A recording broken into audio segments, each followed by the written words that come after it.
by thanking the organizers for the invitation to be here. I came here several times as a grad student and as a postdoc, so it's certainly an honor to be back. Let me get the bad news out of the way early, which is that due to the structure of our lecture series, it makes sense for this first hour to go, I just let out the bad news. This first talk to go a little long. I'll probably be closer to an hour. I know that's not desirable, but it's better to let you know ahead of time than have you wondering, when is this guy going to end when I'm 55 minutes into the talk. So I'm going to be, today's lecture is going to be about just stating the conjecture.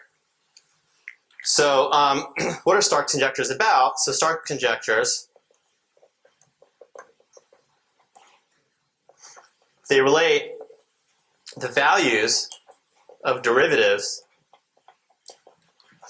of partial zeta functions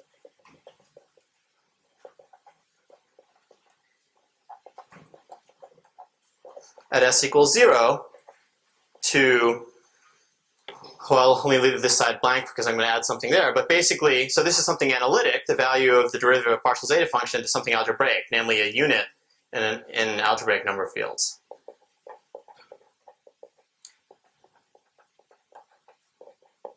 And what am I going to put here? I'm going to be slightly more precise, and I'll say logarithms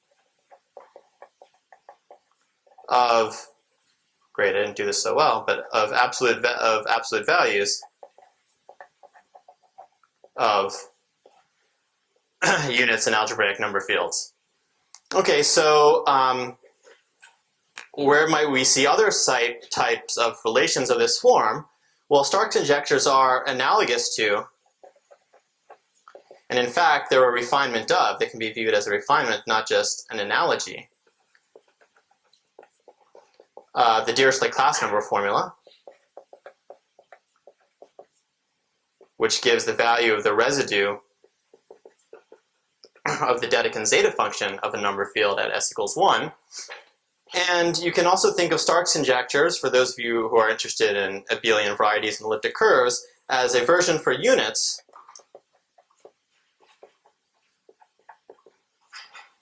of the Birch and Swin and Dyer conjecture.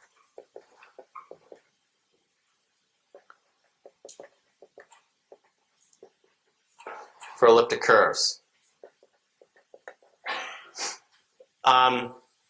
So the BSD conjecture is often also introduced as a generalization of the Dirichlet class number formula, whereas you're looking at varying elliptic curves over Q, and since in Stark's conjectures, instead of looking over Q, you look at various different extensions, and not just different fields, but field extensions. So we'll get into that in a moment. And in fact, I can say something more precise about this analogy, which is that, in fact, both can be simultaneously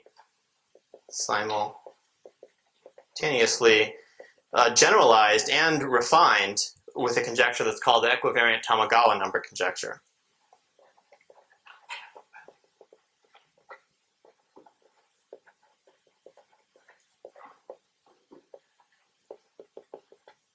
ETNC.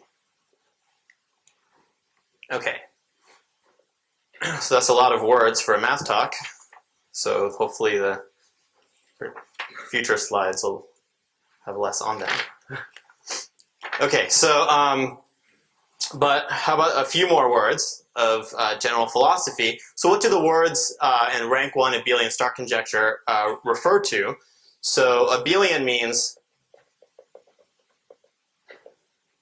indicates, we'll consider extensions K over F that are Galois with abelian Galois group. Okay, what does rank 1 mean? Rank 1 means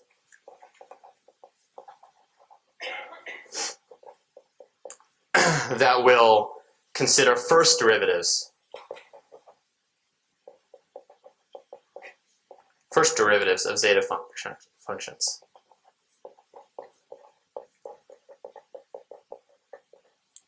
Okay, so trying to explain the adjectives in the title of our lecture series. Why is it the rank 1 abelian Stark conjecture rather than the generalizations?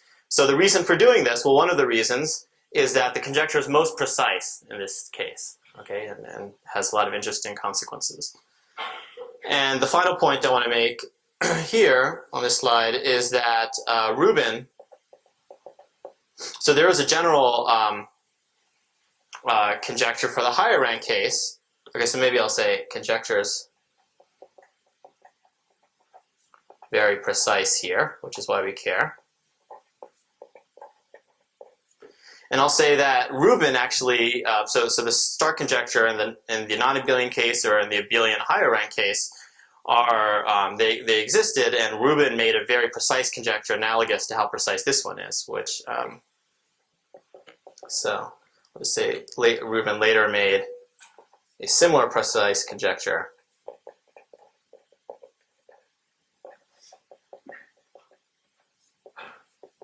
in the higher rank case.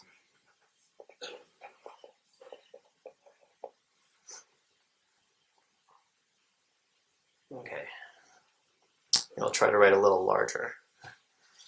Okay, actually move on to the next slide. All right, so before stating the conjecture, I want to draw this out as long as possible. So let me give an example, okay, of the Stark conjecture. So this is the simplest example. So start with an integer greater than or equal to 2. Okay, and I'll pick another integer that's relatively prime to f. Okay, and I'm going to define a zeta function, which I'll call zeta f of as. This is an example of a partial zeta function, which is the sum as n goes from 1 to infinity, but I only take the n's that are congruent to a mod f. So the zeta function only depends on the equivalence class of a mod f, and I take 1 over n to that. So this looks very much like the Riemann zeta function. If f is just 1, this would be the Riemann zeta function. There's no reason that f can't be 1 so far. I'll tell you why f needs to be greater than or equal to 2 in a moment. Now this is essentially what's classically called the Hurwitz zeta function.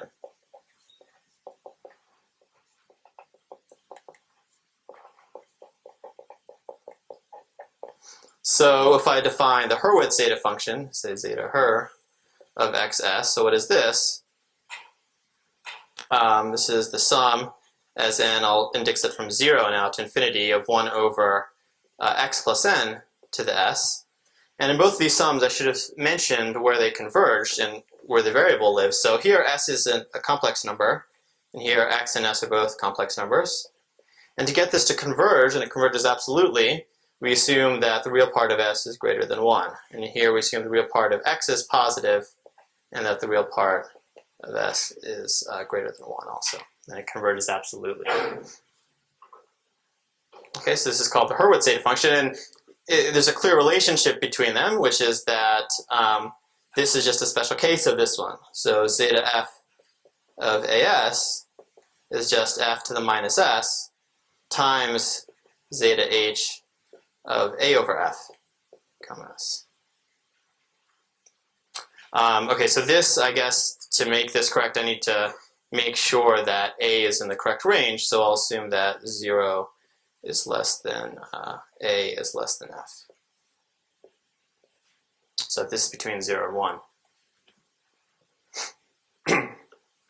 Okay, so now what I want to do is think about the behavior of this function. So this function has an analytic continuation, or I should say a meromorphic continuation to the complex plane. And it has only one pole, that's at s equals 1, and it's a simple pole, so we can ask what the Taylor series at that point looks like. So zeta f, so based on the fact that the Hurwitz zeta function, much like the Riemann zeta function, has a simple pole at s equals 1 with residue 1, this zeta f also has a simple pole, and it starts with, and it has residue 1 over f because of this f to the minus s.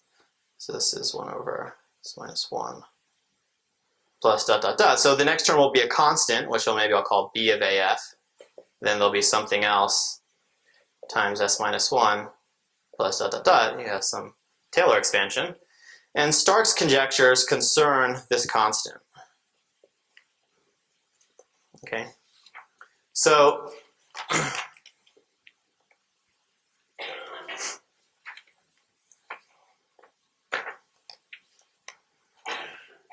now I'm going to immediately move away from the point s equals 1. So using the functional equation,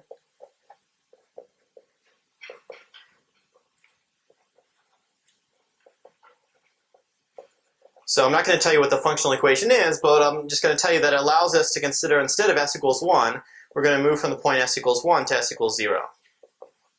And consider the Taylor expansions at s equals 0 instead. Okay?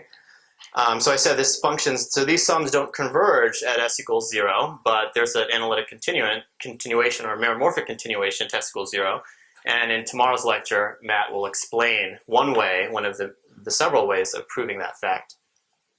Okay, so we're going to define a symmetrized version of this zeta f, okay, zeta f of as plus, which is just zeta f of as plus zeta f of minus as. Okay, and the reason I'll do this, I'll give a couple reasons why I'm doing this. So the first reason is that we can evaluate the values of these functions at s equals 0 by a simple formula. Okay, so it turns out, so zeta f of a 0, so the value at s equals 0, this meromorphically continued zeta function, is just 1/2 minus a over f. Okay, so if you add this for a, and to get this congruence class in this range, you have to take f minus a. So if you replace this with f minus a and you add them, you see you just get 0. So this implies that zeta f plus of a 0 is 0, which is why I wanted to consider this symmetrized zeta function. So what does the Taylor expansion of zeta f plus of as at 0 look like? So that's what I said I was interested in. So that's going to be some constant c of af times s plus some higher order terms. So this is the Taylor expansion at s equals 0. And the c of af is related to this b of af. But these c of af's are going to be what we're interested in. So what is c of c of af? Well, there's a formula. Remember, this zeta f of as is related to the Hurwitz zeta function. So if I know the derivative of the Hurwitz zeta function, I can calculate the derivative of this guy, and then calculate the derivative of the sum. So we want to know what the derivative of the Hurwitz zeta function at s equals 0 is. And there's a method for calculating this, which is to look it up in Wikipedia.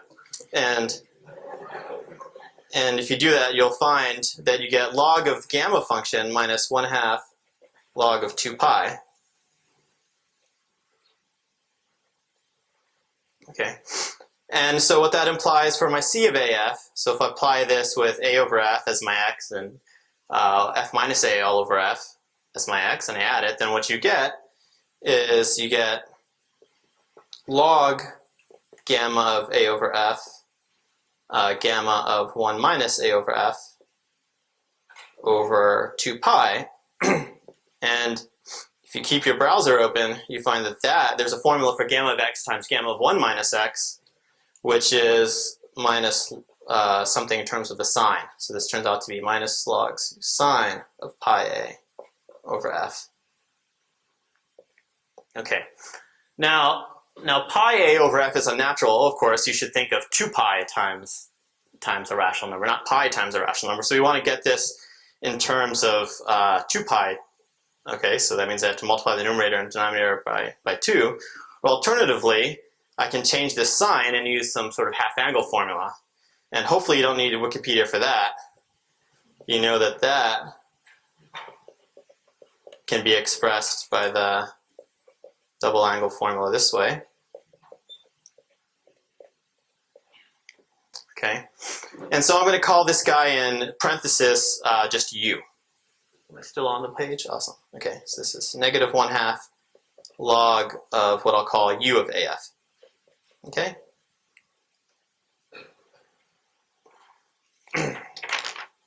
Okay. Yes.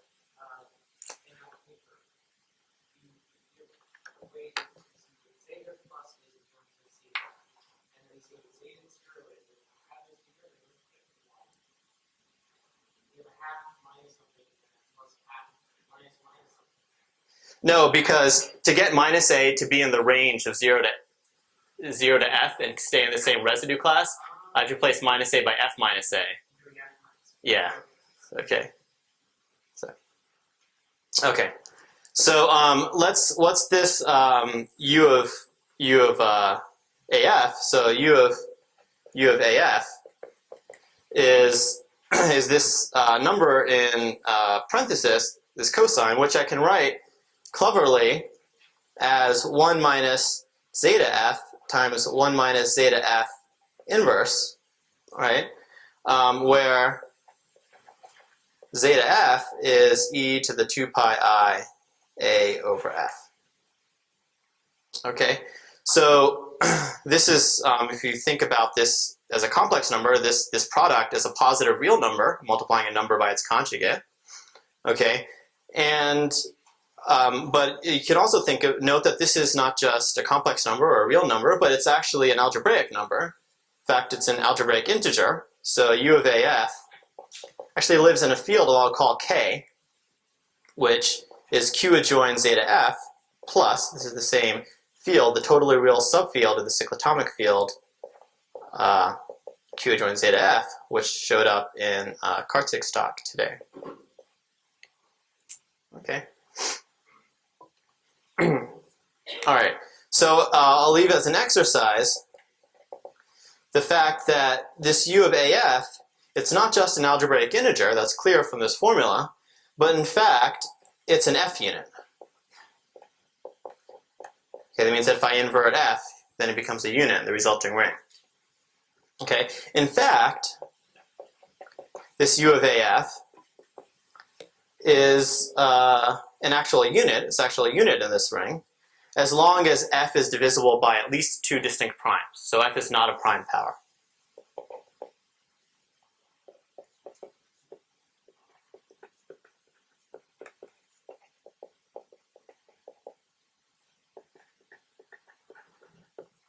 Okay, so what is my conclusion from this example that I've worked out in detail? The conclusion, to summarize, is that zeta f plus of a0 is 0. Okay, that was the first formula that I gave here with this 1/2 of minus a over f. And furthermore, more interestingly, that the derivative of this zeta f plus at a0 is negative 1/2 the log of u of af, where u of af, I'm almost just repeating what I've written right above it, but where u of af is in, and I'll say, OK star, if f divisible by greater than or equal to 2 primes, and okay, maybe it's not quite a unit, but it's almost a unit if f is a prime power. Okay, so this is where k is q adjoins zeta f plus. So if you didn't follow the details of this whole calculation, that's okay. This is sort of the summary to take away, is that this zeta function has a 0 at 0, and its derivative is up to the scaling constant negative 1/2, the logarithm of a unit. And that's the picture that we're going to want to generalize.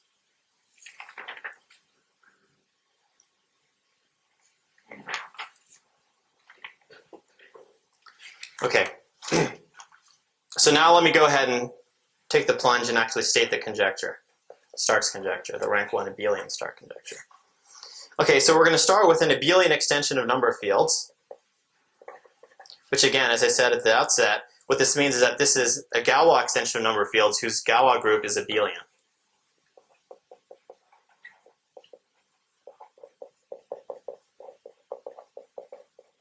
Okay, now there's a little bit of notation I need to develop, which is I need a set S, which is a finite set of primes, or I'll call them places, of f. And I'm going to assume that that contains, there's a certain minimum set it has to contain. So it's going to contain all the Archimedean places. So any real or complex places. Okay, and then it has to also contain all the finite primes that ramify in this extension.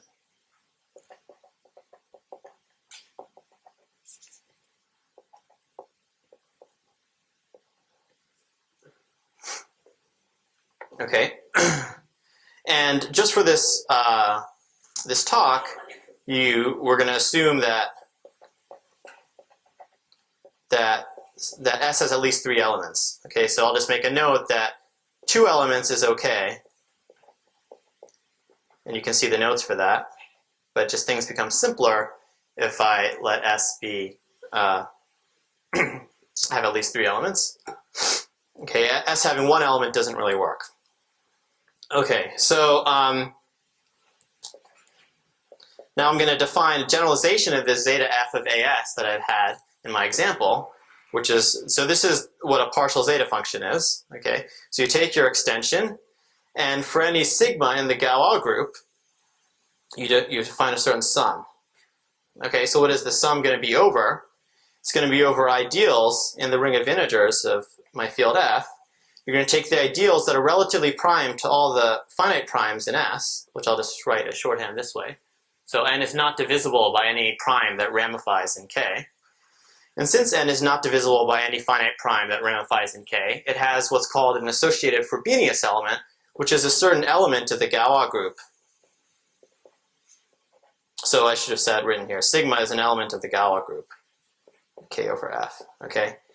And if, for those of you who have not yet gotten to class field theory in your studies, sort of whirlwind summary of, the first month of your study is that for any ideal relatively prime, or excuse me, any ideal not ramified, any ideal not divisible by a prime that's ramified in K has an associated Galois element, which is called sigma sub n. Okay, and you don't really need to know the details of that construction to understand what I'm going to say in this talk, but just know that for every ideal, there's an associated element to the Galois group.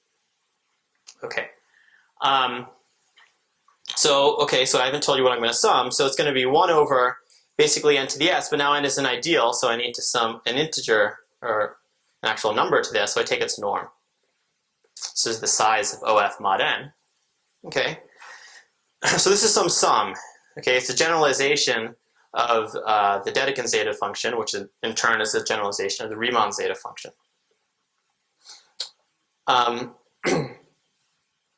So is there anything else I want to say? So I guess I also should mention that S is a complex number here, and that this converges absolutely for real part of S greater than 1, and that it has a functionally, that it has a meromorphic continuation to the entire complex plane with only a simple pole at S equals 1. So everything I said about the Hurwitz zeta function that generalizes to this. Now, just to orient you with respect to the example that I did. So the example that I did is that F is Q. Okay, what is K? K is what I called K there. It's Q adjoins zeta F plus.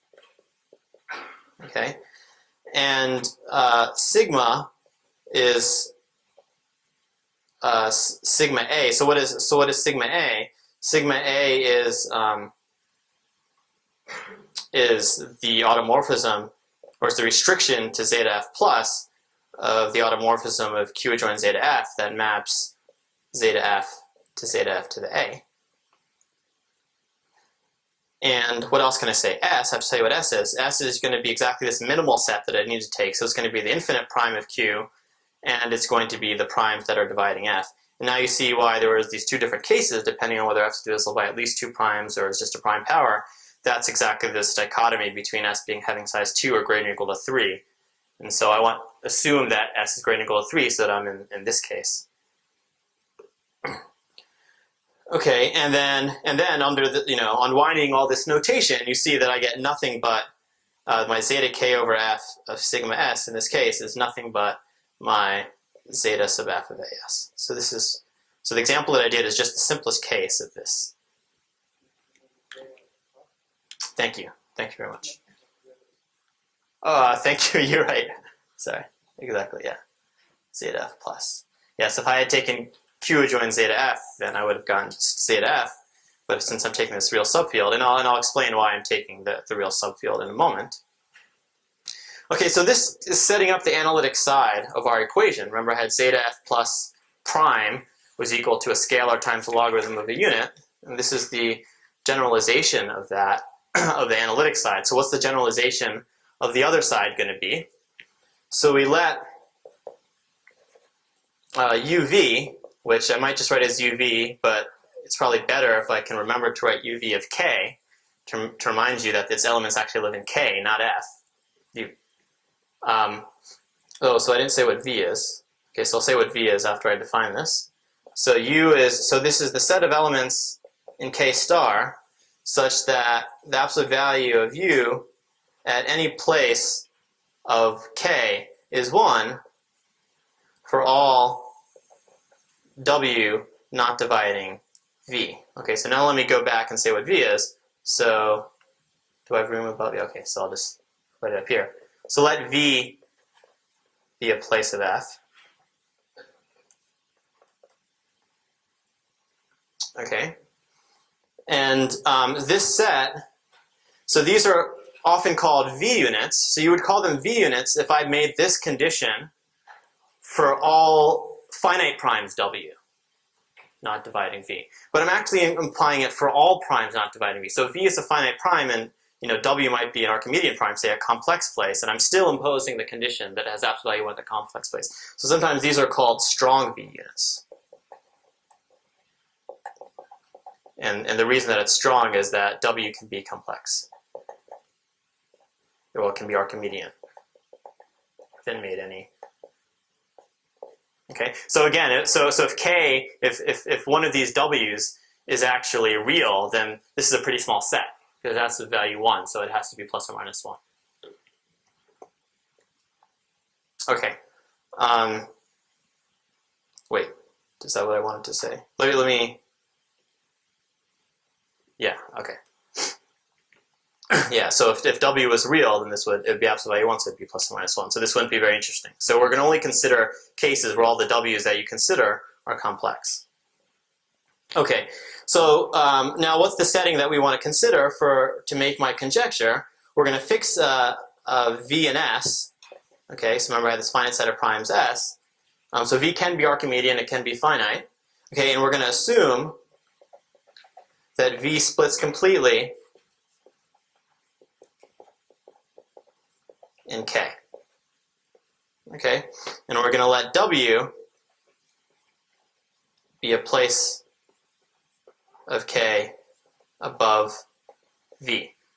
So yeah, so w divides v. Say it again. V, okay, if it's complex, it means nothing, it holds automatically. And if it's real, it means that all the places are real that lie above it. Okay. Okay, so now the fact that V splits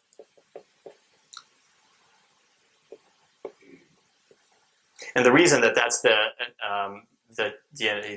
generalization is because they can all be simultaneously made into one condition by saying the associated decomposition group at V is trivial. Okay, so that's why that's the analog.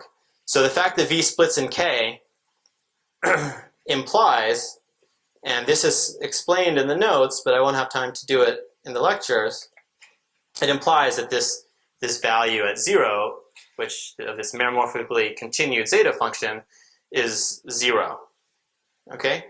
So that's why I took Q adjoins zeta f plus, because the real place splits completely. It has all real places. The Q adjoins zeta f plus is a totally real field. Why I couldn't take Q adjoins zeta f? Okay? Because my V there was just the infinite place. All right, so what's the conjecture? So the conjecture is that there exists U in UV of K such that zeta K over F S plus, derivative at 0 is negative 1 over E times the log of the absolute value of the conjugate of some u. Okay, so this is for all some u in uv of k. This is for all sigma in the Galois group. Okay, so what's E? So E is the size of the group of roots of unity in K. So in the case where it was totally real, the Q adjoins zeta F plus being an example, this is just 2. Okay? And there's an addition, so this is exactly the formula that I proved for you in the example that I did at the outset. This is exactly the formula where U is what I called U of AF. Okay? Oh, sorry. Thank you. Okay, so oh, so it's here. Let W be a place of K above V. Okay. So in that example that I did, you pick a real place above, just any real place of Q adjoins zeta plus. What's that?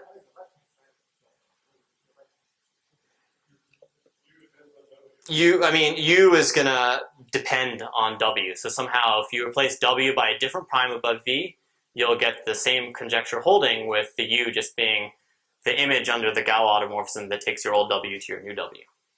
Okay, so maybe I should write U equals U of W.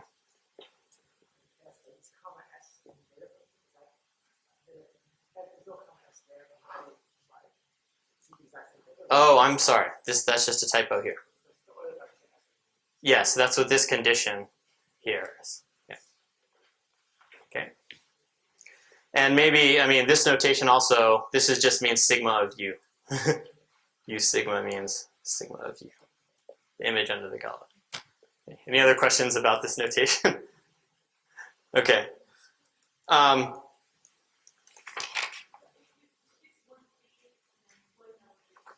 Yes. Say it again? V is an S, yes. V has to be an S, and that prime V has to split completely in your extension. Okay, so the first thing to note is that how unique is this guy? Well, this, maybe I'll call it W prime so we don't confuse it with that fixed W, which is that this is specified for all places of K.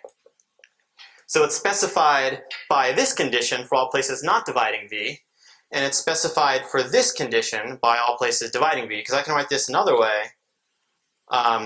This is the same. This quantity here without the log is U at, I guess, sigma inverse of W.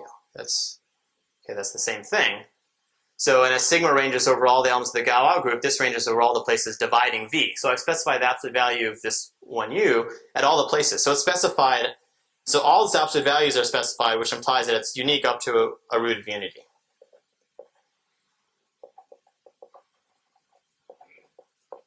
Up to multiplication by the group of roots of unity of K.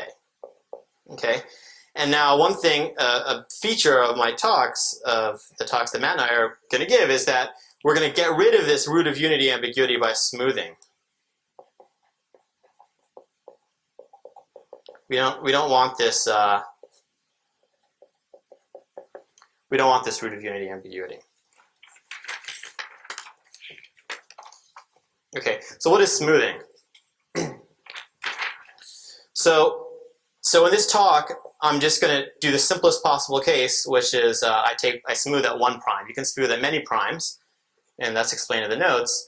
So if we take a prime ideal, which I'll call C, okay, in OF, and your C can't be in your S, okay, and I'm going to impose a technical condition that you can ignore, but I just want to have it down to make what I'm going to say correct, which is that if I take the characteristic of this finite field, OF mod C, and I call that L, I'm going to assume that that's large enough, and large enough in this context.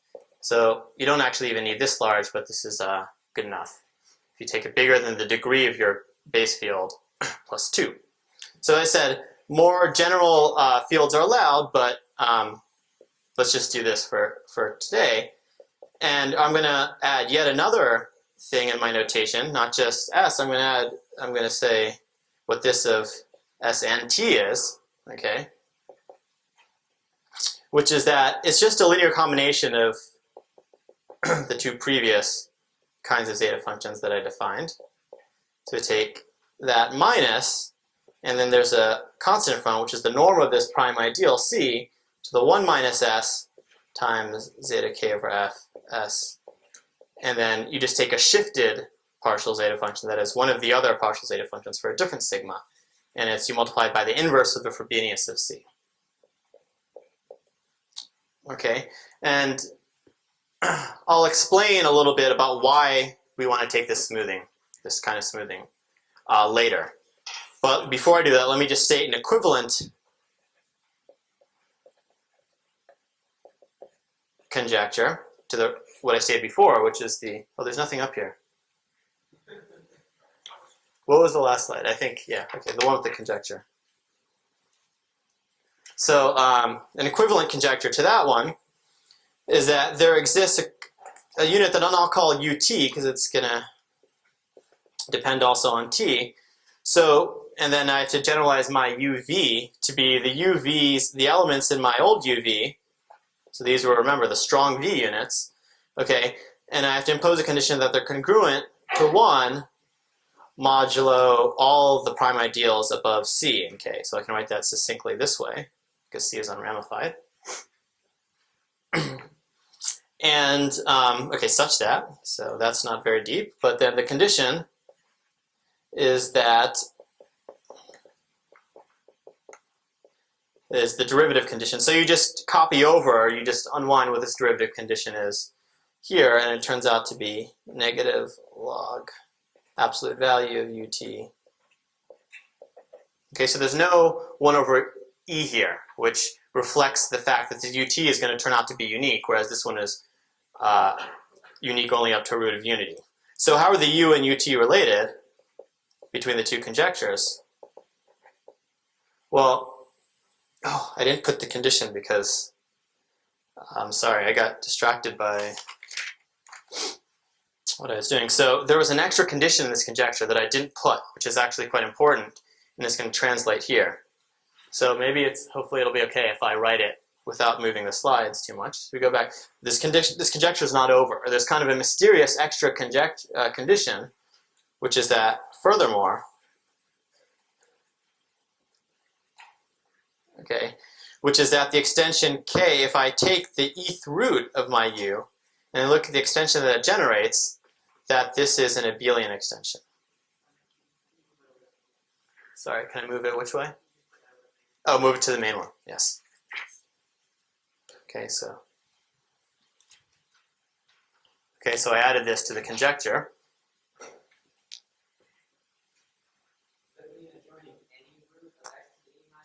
Yes, yes. Okay. All right, so I can move it back. Okay, and then so this abelian condition translates into this U congruent to 1 condition. So how are the U and UT related? What you do is you take lambda, which is this any eth root of U, okay, and that UT be lambda divided by this inverse Frobenius automorphism applied to lambda raised to the norm of cth power. And the reason why that's unique is that this kills roots of unity, this operation. If lambda was a root of unity, this would just be 1. So if I alter u by root of unity, that just alters lambda by even a further root of unity, and then it dies under this operation. Okay, so UT is unique. So if it exists. Sorry. UT is unique. All right. Okay, so all right. So one thing that I'll make is that if S contains 2 places,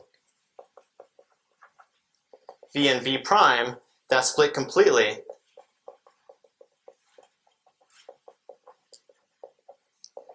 in K, then zeta K over F S prime of sigma 0 turns out to be 0. Okay, so the order of vanishing of this at 0 tends to be is related to the number of places that splits completely. It's basically the minimum between that and the size of S minus 1. So if we're assuming that S has at least 3 elements and that there are 2 elements that split completely, then in fact these derivatives all vanish. And therefore, this U equals 1 works in the conjecture, trivially.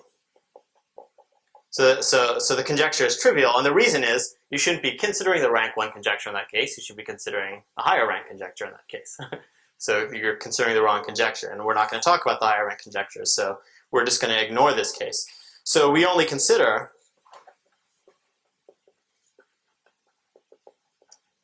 so there's 3 cases we need to consider. So because of the fact that complex places automatically split completely. So if you have 2 complex places, you're already in a trivial case. So there's 3 cases that we care about. So what I'll call a case TR sub infinity, totally real. So F is totally real,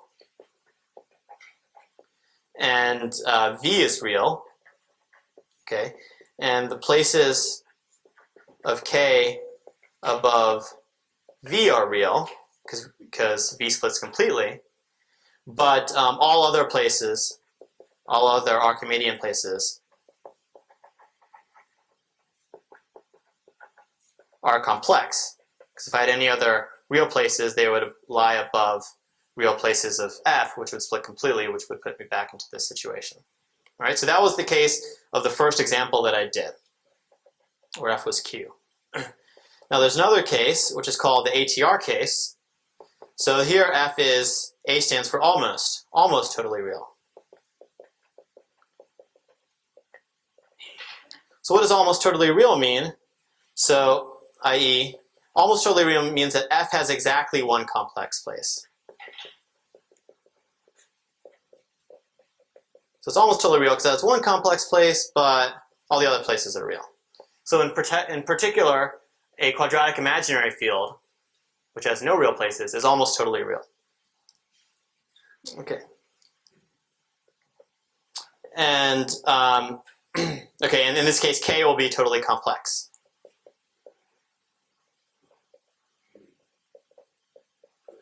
Okay, so the place V is so maybe I'll put V before the end of the sentence. V is the 1 complex place of F. And then the final case, which is TRP. So this is where F is totally real, and V is a finite place, and K is totally complex. So none of the Archimedean places split completely, and then you have a finite place V that splits completely. Okay, so these are sort of Archimedean conjectures where your V is Archimedean, and this is where your V is finite. So yeah, I mean this is just a name. I mean, but the generic finite prime is P, so we call it TRP. Maybe we should call it. I mean, TRV doesn't make it clear that it's finite. So yeah, P is V. Yeah. So lambda is in K adjoin U to the 1 over E, by definition. Lambda is in K adjoin lambda. It is what it is. It's not in K, but the part of the conjecture, the part that I forgot to write originally, was that this lambda generates an abelian extension. So it still makes sense to ask this. And since this is unramified at C, but you can see that it's unramified at C by the conditions. Yeah, so yeah, because this U is a unit, a V unit, and this C is not an S, so it doesn't have anything to do with C. So this C is unramified in that extension, and it's actually an abelian extension, assuming. Yes. Okay, that's a good question. But, yeah. Okay.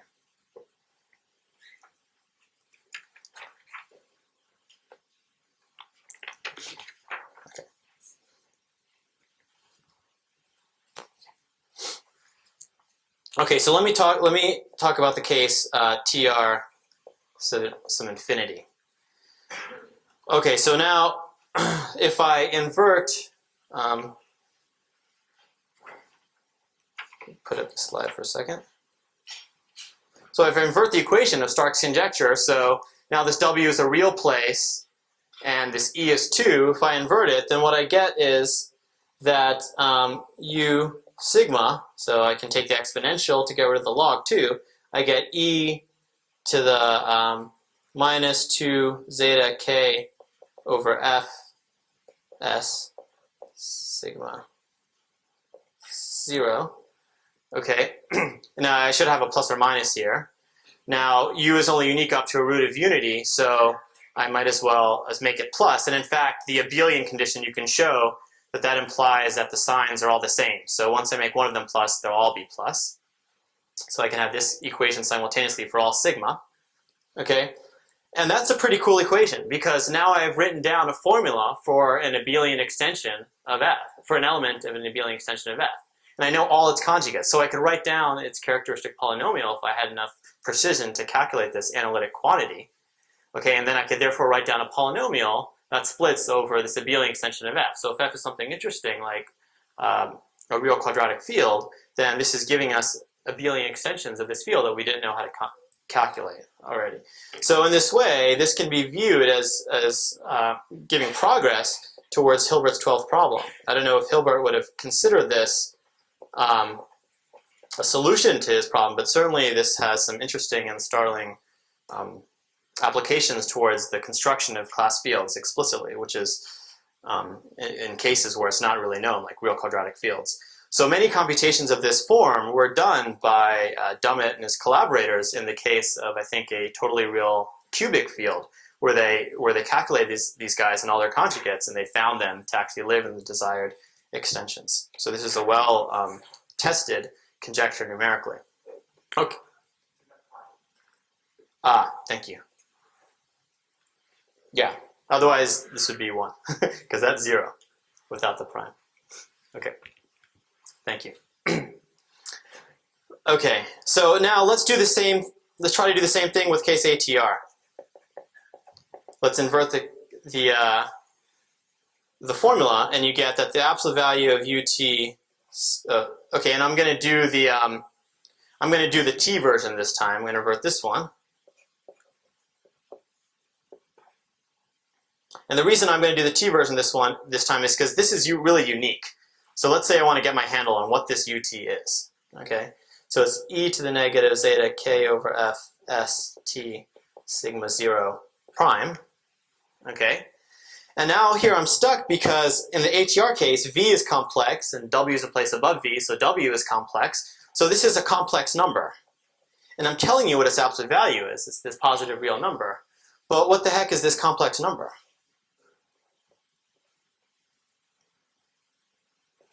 Okay, what is it as a complex number? In other words, what's its argument as a complex number? Not just what's its absolute value. Okay, because that prevents you from writing down the element in C, okay, and trying to write down its minimal polynomial to some high precision by looking at its conjugates and multiplying x minus all the conjugates, and then trying to write down the polynomial that splits, for which it generates or maybe splits over the appropriate extension. So that's a big question. So I'll write that arg of ut sigma. What's the argument? Okay, so that leads us to the motivating question of this lecture series. So the motivating question is not, can we prove Stark's conjectures? That's a topic of a different lecture series. The motivating question of this lecture series is, can we give an exact formula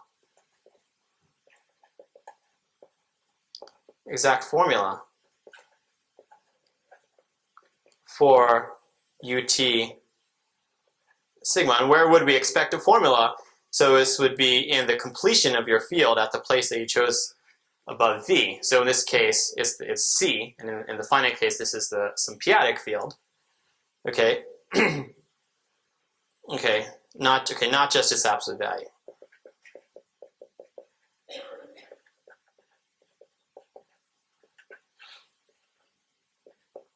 Okay, so let me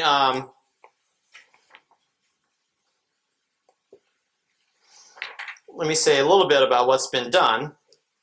So yes, in basically all cases, and some of this is still a work in progress, but so in the ATR case, so there are two papers that address this directly. So one is a paper of Ren and Check, which Matt will be speaking about tomorrow, okay, and another is a paper of Charleroi and Darmon. And so this handles ATR cubic fields, so degree 3 fields over Q. This handles general fields as long as they have ATR fields, as long as they have a totally real subfield. Totally real index 2 subfield. Okay, and this uses the theory of Hilbert modular forms, whereas this uses Shintani's method. Okay, and then also in case TRP, this was addressed essentially in my thesis, and it appeared in a paper with Darmon, and that result was generalized by Hugo Chapdelaine. So this handled real quadratic fields and ring class extensions. This handled real quadratic fields and ray class extensions.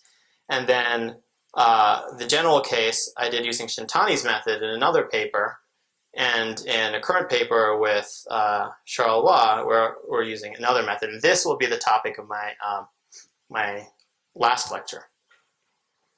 Okay, so the idea is, the idea behind all of these constructions is that the absolute value is not the end of the story for the unit. The unit has more than just its absolute value. And similar to the other side, the zeta function is not the whole story on the analytic side. So let me write that. Zeta functions are not the whole story.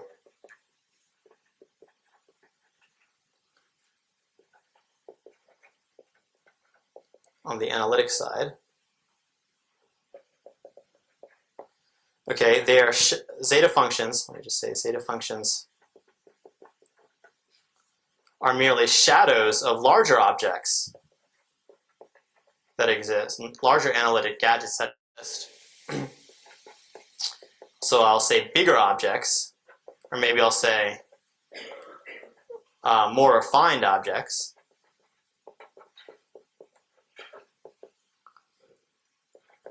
And what are these objects? So that's what will be the topic of the final 3 lectures. So we'll be discussing certain cohomology classes,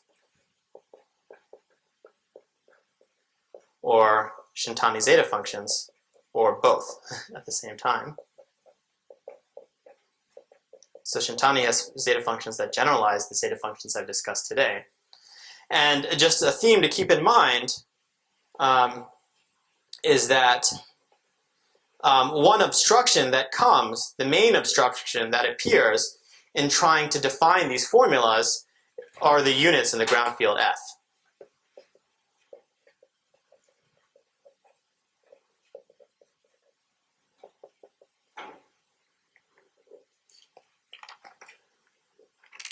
Okay, so that's something to keep in mind, that the construction that we're going to give, their main goal is to get around the presence of units. Okay, so there are no units in a ground field Q that we talked about, which is why you can, well, it's plus or minus 1, it's finite. You can get around it, and you could prove Stark's conjectures in the simple case that I gave. And similarly, something holds the more general constructions using CM theory allow you to prove the conjecture for quadratic imaginary fields, which is the other class of fields that have finite unit groups. So these more general cases that we care about are going to be the obstruction to giving formulas are these units. Okay, so I want to conclude by unwinding this case TRP a little bit, because that's going to be the topic of my 4th lecture. And so what is this case? So I had V equals a finite prime P in OF. Okay, so this is a prime ideal. Okay, and we let R be the set S minus P. So we're allowed to consider zeta functions with the R in it in exactly this case, because remember, P splits completely, so it doesn't ramify. And P is not Archimedean, so I'm allowed to take it out, because remember, S just had to contain the Archimedean primes and those that ramified. So this set still has that property. It contains Archimedean primes and those that ramify, so I'm allowed to consider it in my definition of the zeta function. And if you try to figure out the relationship between the zeta function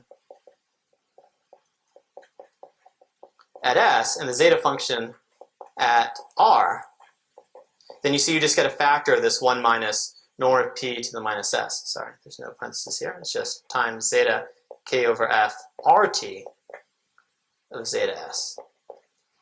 So differentiating this at 0, excuse me, differentiating and plugging in s equals 0, you see that zeta k over f st of 0, okay, this prime, is nothing but the log of the norm of p, is zeta k over f rt prime 0. So it's just this log term. So this, by the way, shows you clearly where the 0 at s equals 0 is coming from. It's just from this Euler factor here. Thank you. Okay, yeah, it's the derivative of this, the product rule, which I was using the freshman's product rule, not the correct product rule. So it's the derivative of this times the value of this, right? And then plus the value of this, which is 0, times whatever the derivative is. Thank you. Okay, so now on the other hand, what is the valuation at a finite prime of the unit, or the absolute value? That's just given by the p-adic valuation, or the ORD.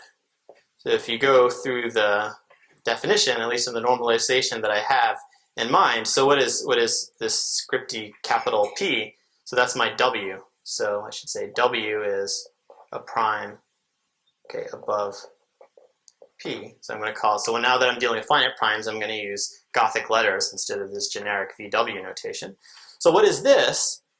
The thing that comes on the right side of Stark's conjecture. Stark's conjecture is basically that this equals this. So what is the right side? It's that it turns out to be exactly log norm of P times p-adic valuation of this UT. Okay, so this is some integer. Okay, and then the conjecture is that these two are equal, right? So by canceling this log norm of P, so Stark's conjecture in this case is just that there exists UT in what I called VT, I called it, so now I'll call it UPT because I'm using that notation. Okay, such that the p-adic valuation of it is this value. So the last comment I want to make is to note. So this is the form of it that I'm going to be talking about in my fourth lecture. So the thing to note is that this is an integer. So for these to be equal, this at least better be an integer. Okay, it's a classical theorem of Siegel that it's a rational number. Okay, but in fact it follows from work of Deligne-Ribbet. Okay, so let me say the right-hand side is in Z by work of Deligne-Ribbet and simultaneously proved by Pierret-Casinogues. I apologize for not remembering how to put the accents on this properly. And Barsky. Okay, and the final comment I'll make is that this t-smoothing, this t is very important for that. And that's why we introduced this t-smoothing, is to make this an integer, not just a rational number. So I didn't explain this kind of bizarre condition that I put on my t, that it's generated by a prime ideal whose norm is greater than or equal to the degree plus 2, this funny condition, but it turns out that implies that this is an integer. So, see, I've gone 59 minutes, so I'll end 1 minute early now. Thanks.